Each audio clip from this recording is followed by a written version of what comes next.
안녕하세요.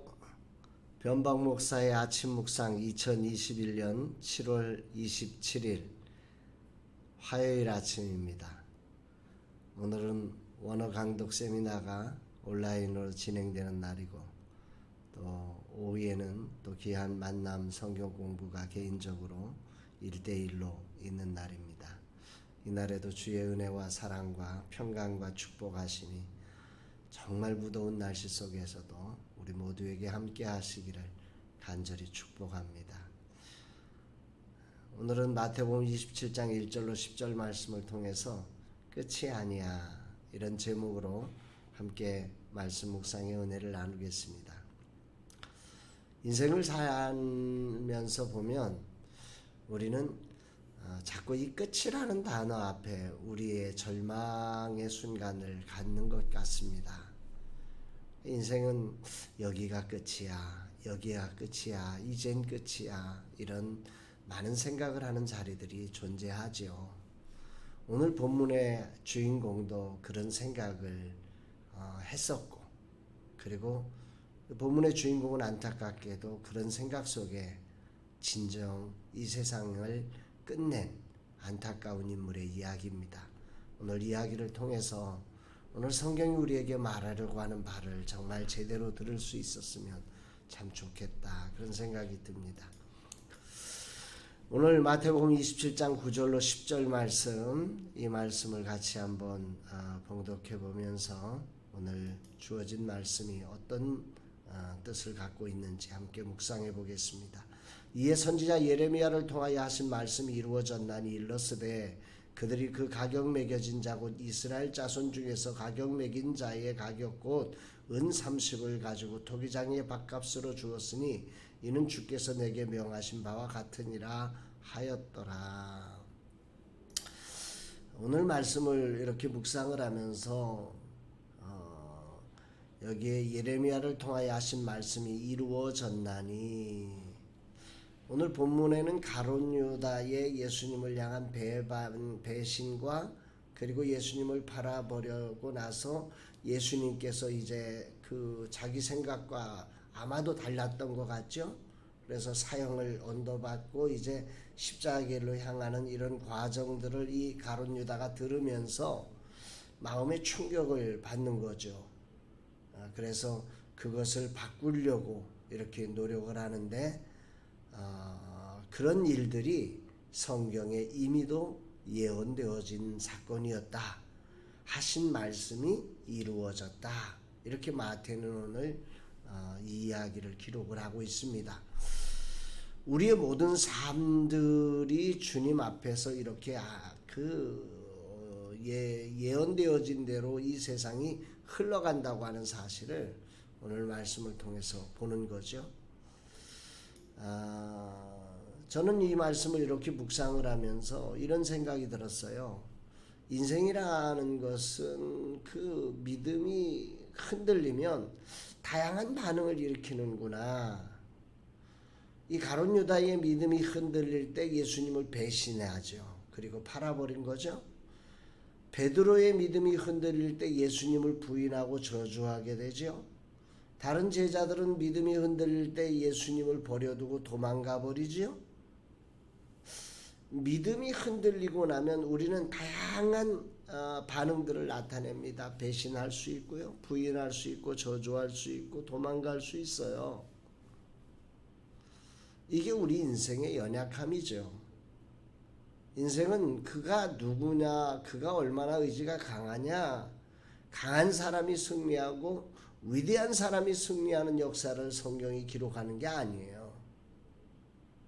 그 인생이라는 존재가 그렇게 연약하다. 그래서 구원자이신 예수 그리스도가 필요한 인생이다. 그래서 예수님께서 이 땅에 오셔서 우리의 그 허물과 죄악과 연약함의 문제를 다 담당하시고 십자가에서 대신 구속의 은혜로 죽어주셨다고 하는 사실을 말씀하는 거죠. 그래서 우리 인생이라는 존재가 이렇게 믿음이 흔들리면 이런 다양한 일을 하지만, 그러나 오늘 제목이 뭐지요? 끝이 아니야. 거기가 끝이 아니라는 사실을 아는 것입니다. 왜? 인생이라는 존재는 흔들리는 것입니다. 흔들리는 게 인생입니다. 이 세상엔 바람이 존재하잖아요. 이 세상에 존재하는 모든 것들은 흔들립니다. 바람 앞에 흔들리는 게 인생이다. 우리의 믿음이라고 하는 것이 아무리 견고하고 아무리 우리 인간이 자기 힘으로 그 의지를 견고하게 한다고 해도 인생은 흔들립니다. 바람 앞에 흔들리고 파도 앞에 흔들리고 세상의 환경, 요동하는 환경 앞에 흔들리는 게 인생이라는 사실을 우리는 기억해야 하는 것이죠.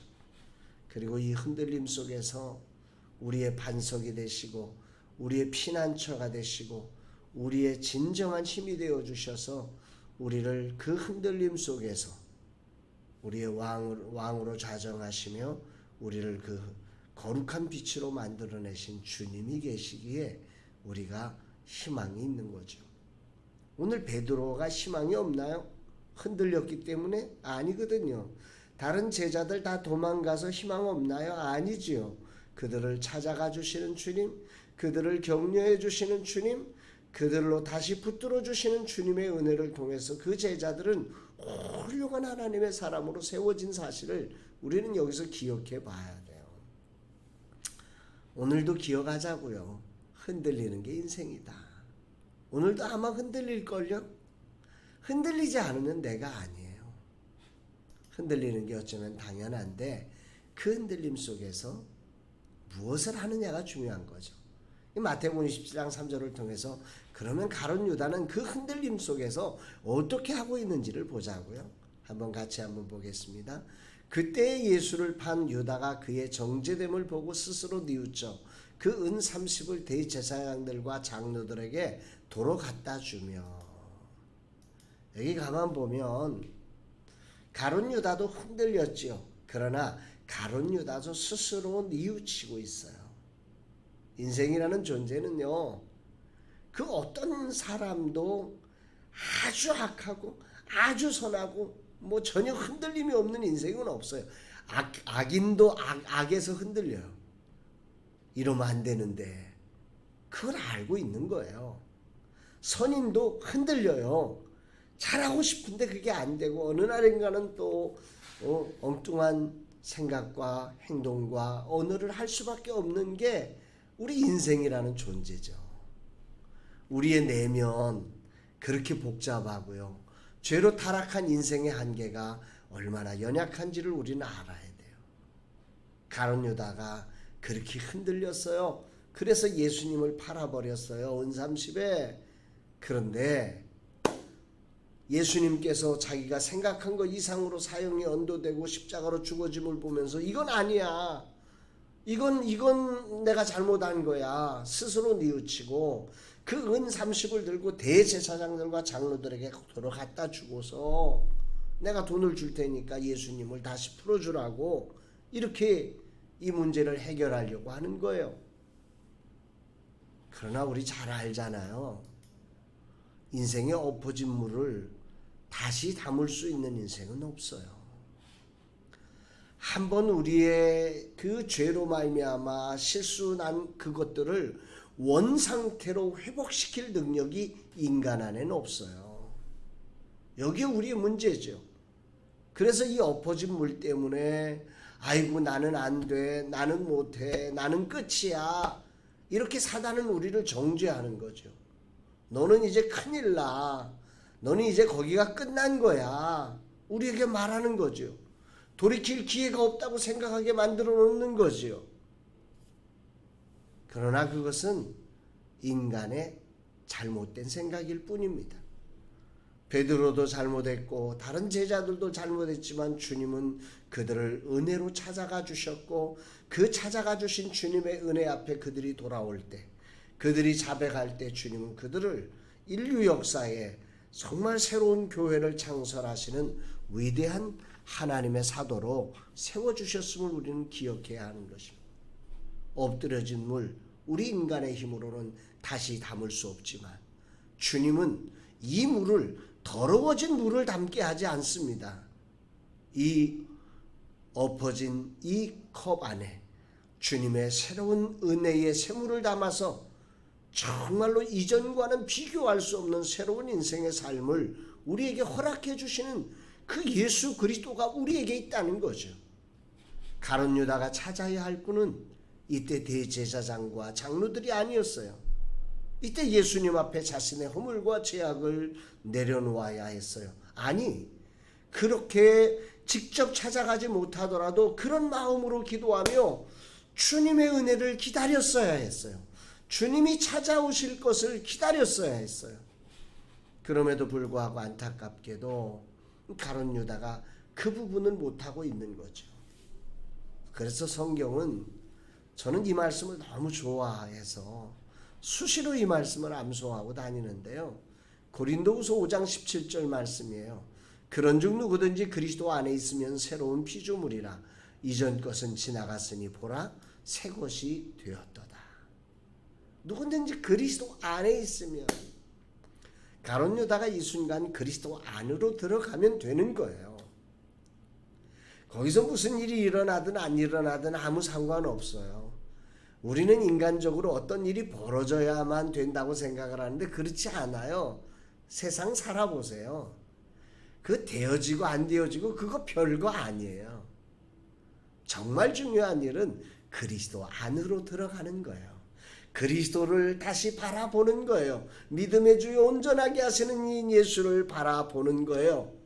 그분 앞에 엎드리는 거예요.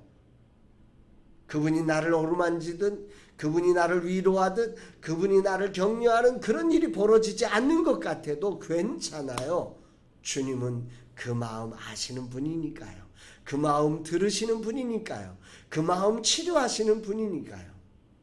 그 믿음을 가지고 그렇게 오늘 그리스도 안에 거하고 있으면 주님이 그의 삶을 새롭게 만들어 가시는 거죠. 보라 새 것이 되었도다. 아멘이지요. 오늘의 말씀을 이제 적용해 보면 이렇습니다. 흔들리는 게 인생입니다. 이 흔들리는 인생 속에 그 주님을 신뢰하는 믿음으로 흔들림에도 당황하지 않고 주님을 붙드는 그런 삶이 참된 믿음의 삶이다. 이것들을 기억하면서 오늘도 저는 흔들리겠죠. 여러 가지 삶의 자리에서 다양한 모습으로 흔들릴 거예요. 그러나 그 흔들림을 이상하게 생각하는 게 아니라, 내가 주님을 놓쳤구나, 주님을 제대로 믿지 못했구나, 이 사실을 발견하며 더 주님을 간절히 붙드는 날로 이 날을 살아보려고 합니다. 오늘의 미션입니다. 오늘의 미션, 날이 무척 덥고 정말 힘겨운 때인데 주어진 시간과 만남 속에 주님의 인도하심을 믿음으로 오늘 그 흔들림 속에 당황스러운 그런 문제 앞에서 주저주저하고 떠느라고 또 이 가룟 유다처럼 엉뚱한 사람 붙들고서 이 문제를 해결하려고 하는, 해결할 수 없는 인간의 연약함을 드러내는 날이 아니라 주님의 인도하심을 그럼에도 확신하고 믿음으로 최선을 다해 주어진 시간과 만남을 가져가는 그런 하루가 되어져 가기를 간절히 소망해 봅니다. 사랑하는 여러분, 오늘 여러분의 삶 속에서도 오늘 따라해 보세요. 흔들리는 게 인생이다. 이 사실 꼭 기억하세요. 주님이 그거 모르지 않고요. 그래서 우리 주님이 이 땅의 구원자로 와주셨어요. 흔들리는 나를 붙잡아 주시고요. 그 흔들림을 통해서 진정한 사도 베드로의 인생의 출발점을 만드셨던 그 하나님께서 우리에게 새로운 존재의 새로운 시작을 만드는 분이심을 믿고 당황하지 않고 오늘도 주어진 자리, 주어진 시간, 주어진 만남에 최선을 다해 사랑으로 섬겨가는 복된 날 되시기를 주의 이름으로 축복합니다. 사랑합니다, 여러분.